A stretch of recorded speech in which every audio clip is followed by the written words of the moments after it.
most of the projects that are conducted today still focus on very old thinking patterns. So usually they focus on bringing paper in a digital form. So from paper to PDF. Wow. Or from the PC to the mobile phone. Again, wow.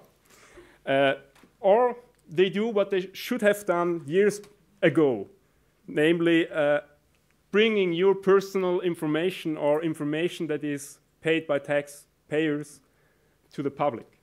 So these are the three things that are mostly done today.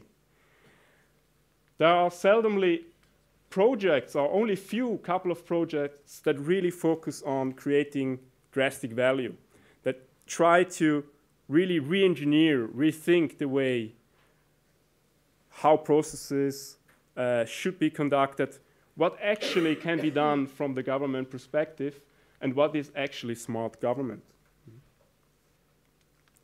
So what is smart government then? So today we heard about smart cities and Internet of Things and all this stuff. So one characteristic could be that we start integrating the physical world with the digital world. So we try to use the infrastructure that we have in order to do something great.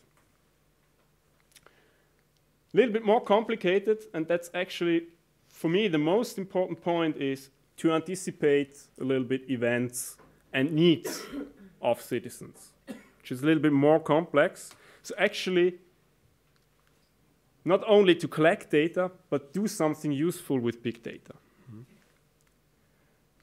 And even beyond that, what I call actually little data is to feed the citizens something back, contextualized, personalized information given a certain situation or event.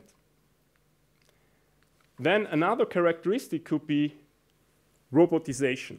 And I don't talk about robots, these humanoid robots that you see on the television, which are very great from a marketing perspective. I talk about software robots, which can actually handle not only structured processes, but also very fuzzy, unstructured processes and information. And a last characteristic for smart government, from my perspective, is interaction and participation of citizens.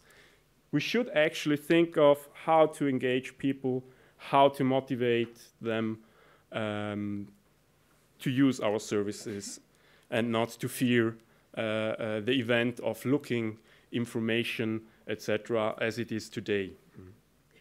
The way that actually people of today interact with technology is using, for instance, messaging services. So a chatbot actually is a robot or a software which feeds you information back based on what you type in. So in this case, the government of Singapore uses this technology to, instead of having a website where you download formulas and broadcast all the stuff, you can put in very specific things like I want to know, or I want to have a vehicle permit, and then you get the information.